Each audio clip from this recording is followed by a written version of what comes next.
प्रिय छात्रों, नमस्कार। जैसा कि हमने आपको बतलाया था, हमने एक नई श्रृंखला चालू की है, आओ त्रिकोणमिति सीखें। इस श्रृंखला में बनाए गए वीडियो को क्रमानुसार देखने के बाद वे छात्र जिन्हें त्रिकोणमिति की बहुत कम जानकारी है या आधी अधूरी जानकारी है, वे त्रिकोणमिति आसानी से सीख सकते हैं।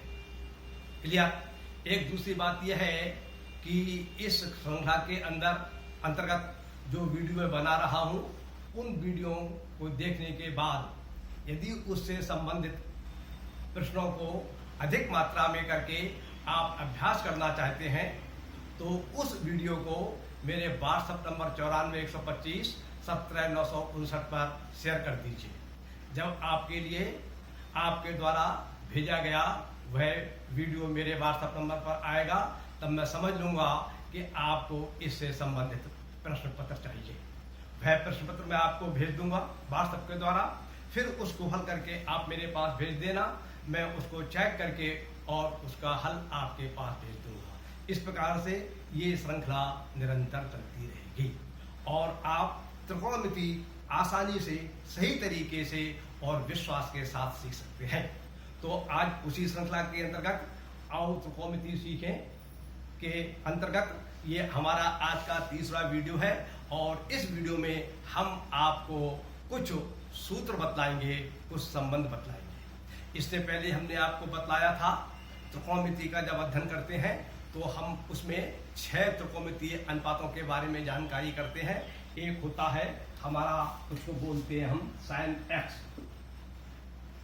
एक होता है cos x, एक tan x, एक cot x, sec x और cosec x। जब हम त्रिकोणमिति का अध्ययन प्रारंभ करते हैं तो हमारे लिए 6 त्रिकोणमितीय अनुपातों के बारे में बताया जाता है। वे निम्न प्रकार, ये इस प्रकार से 6 हैं। इसके बारे में मैं आपसे पहले बता चुका हूं। अब इन त्रिकोणमितीय अनुपातों के बारे में, या कभी कभी हम इसे त्रिकोणमितीय फलन भी कहते हैं, इनमें आपस में कुछ संबंध भी है और उन्हीं के सहायता से कुछ सूत्र बनाए गए हैं। मैं आज आपको उन संबंधों और सूत्रों के बारे में जानकारी दूंगा। मैं उनका सत्यापन नहीं दूंगा क्योंकि इस समय उसके सत्यापन देने की आवश्यकता नहीं है। क्लियर। अब इसके बाद में इसी श्रृंखला, इसी वीडियो से संबंधित संख्यात्मक प्रश्न अपने आप को अगले वीडियो में कराऊंगा। तो आज हम आपको 11 सूत्र जो बतला रहे हैं वे इस प्रकार से हैं। तो आज का हमारा टॉपिक बनता है त्रिकोणमितीय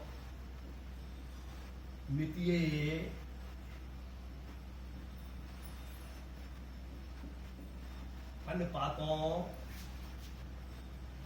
में संबंध एवं सूत्र। क्लियर। तो देखिए, सबसे पहला संबंध कहिए या इसे आप सूत्र कहिए, ये है sin x बराबर होता है 1/cosec x। इसका मतलब ये आप समझिए कि कहीं भी यदि sin x लिखा है अंश में और आपको हर में cosec x लाना है, तो उसके स्थान पर आप 1/cosec x लिख सकते हैं। और यदि कहीं हर में cosec x लिखा हुआ है, हर में cosec x लिखा होने का मतलब यह है कि गुणा में 1/cosec x लिखा हुआ है, तो उसके स्थान पर आप sin x लगा सकते हैं। इसी प्रकार से सूत्रों का यही मतलब होता है। जैसे मान लीजिए एक सूत्र आपका बीजगणित के अंतर्गत है x प्लस y की होल घातांक 2 बराबर होती है x square plus 2xy plus y square. ये आपका बीजगणित के अंतर्गत एक सूत्र है। इस सूत्र का मतलब यह है कि यदि कहीं ये लिखा हुआ है तो उसके स्थान पर आप इतना लिख सकते हैं, और यदि ये लिखा हुआ है तो उसके स्थान पर आप ये लिख सकते हैं। इसके स्थान पर ये और इसके स्थान पर ये लिखा जा सकता है, या इसके बराबर है तो आप कुछ लिख दीजिए। ये जब दोनों बराबर है तो आवश्यकता के अनुसार कभी हम इसके स्थान पर ये लिख देंगे, कभी इसके स्थान पर ये लिख देंगे। अब ये बात मैं आपको बार बार नहीं बतलाऊंगा, ये सूत्र लिख रहा हूं, उन सब सूत्रों का मतलब यही होता है।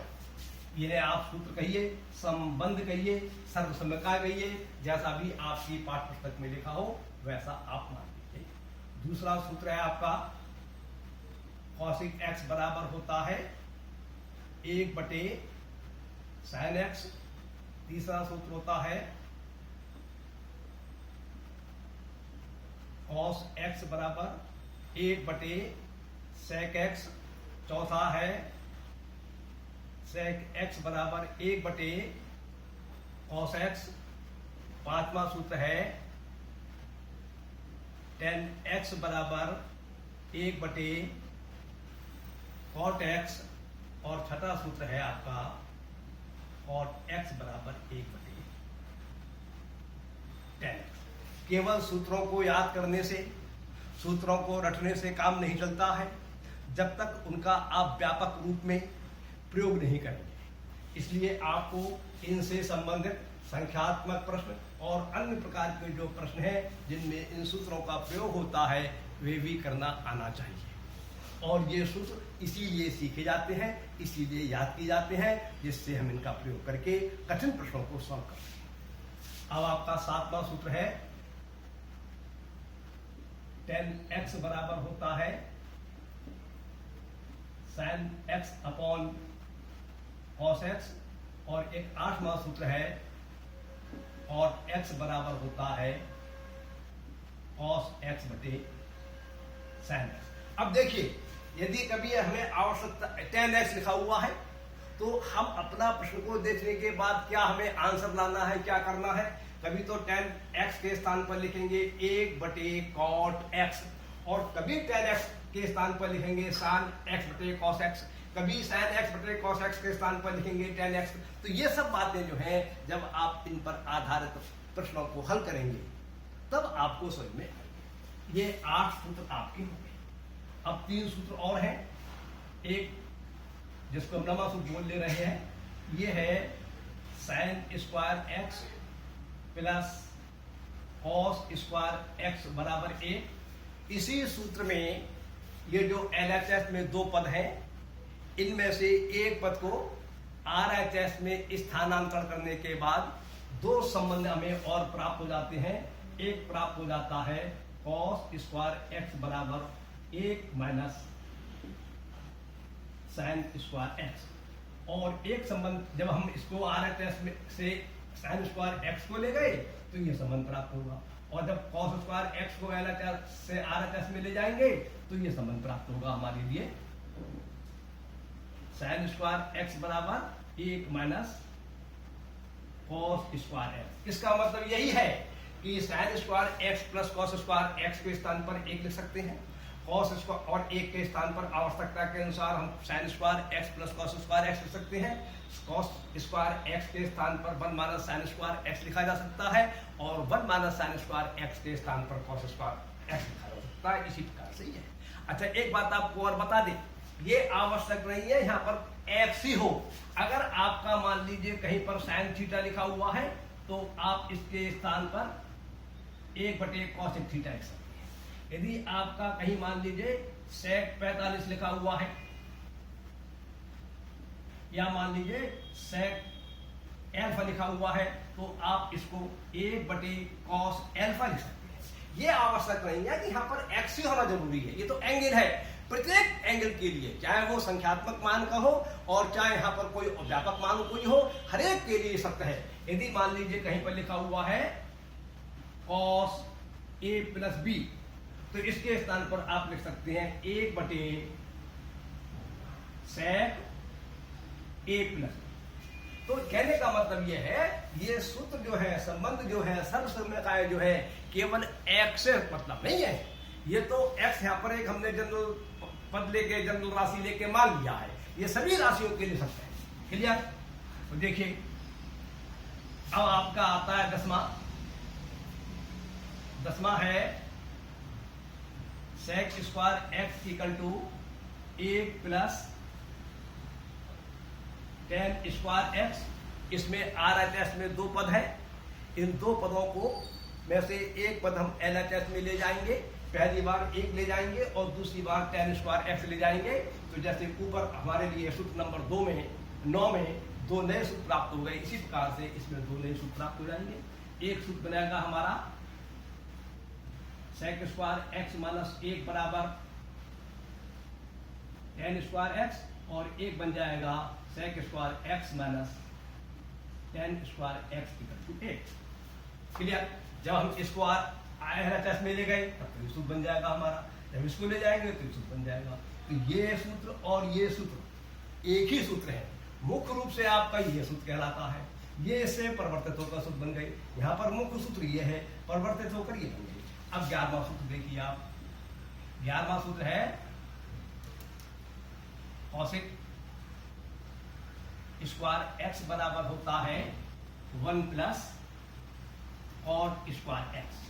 अब इसमें भी RHS में दो पद है, एक पद को क्रमानुसार LHS में ले जाने के बाद आपको दो नए सूत्र प्राप्त हो जाएंगे। ये यहाँ के स्थान पर मैं यहाँ लिख दे रहा हूँ, यहाँ पर ये, ठीक है ना। 11वां ये आपका कॉसेक स्क्वायर x बराबर होता है 1 प्लस cot स्क्वायर x। इसमें जब हम इसको पक्षांतर करके LHS में ले जाएंगे तो प्राप्त होगा हमारे लिए कॉसेक स्क्वायर x माइनस 1 बराबर cot स्क्वायर x, और जब इसको ले जाएंगे पक्षांतर करके तो हमें प्राप्त होगा cosec square x minus cot square x बराबर। इस प्रकार से ये तीनों सूत्र एक ही हैं, ये तीनों सूत्र एक ही हैं, ये तीनों सूत्र एक ही हैं। ये दो जो है ये इसके परिवर्तित रूप है, ये दो इसके परिवर्तित रूप है, ये दो इसके परिवर्तित रूप है। मुख्य रूप से जो है ये कहलाता है सूत्र एक सूत्र ये कहलाता है, एक सूत्र ये कहलाता है। आज मैंने इन सूत्रों के बारे में, संबंधों के बारे में, सर्वसमकाओं के बारे में आपको जानकारी दी है। इनको आप विचार करिए, याद करिए, इनका सत्यापन करने का आप प्रयास कतई ना करें, उसमें समय खर्च करने की आवश्यकता नहीं है। जैसा मैं बताता हूं आप उसी के अनुसार चलते चले जाइए, ज्यादा तेज दौड़ने की आवश्यकता नहीं है, क्योंकि जो जितना मैं बतलाऊंगा उसी के ऊपर मैं आपको आधारित संख्यात्मक प्रश्न और हर प्रकार के प्रश्न उसके ऊपर आधारित वे करूंगा। जहां पर आवश्यकता होगी कि इन सूत्रों का सत्यापन कराया जाए, वहां पर मैं सत्यापन आपको सता करूंगा। जिस स्तर का छात्र होता है उसे उसी स्तर के अनुसार पढ़ना चाहिए। हर एक छात्र का ज्ञान, हर एक छात्र का स्तर अलग अलग होता है। इसलिए ये वीडियो जो मैं बना रहा हूं, जो मैंने श्रृंखला चालू की है आओ त्रिकोणमिति सीखें, इस श्रृंखला के अंतर्गत मैं कमजोर से कमजोर छात्र के लिए त्रिकोणमिति सिखाना चाहता हूं। इसलिए मैंने ये श्रृंखला में जो वीडियो बनाने का क्रम रखा है वो उसी प्रकार से रखा है कि कमजोर छात्र भी सीख सकें। जो योग्य छात्र हैं, जानते हैं, उनके लिए तो हो सकता है ये बेकार की चीजें लगे, लेकिन जो नहीं जानते हैं उनके लिए ये बहुत ही उपयोगी सिद्ध होगी। आज की बात मैं ही समाप्त करता हूँ। नमस्कार, धन्यवाद।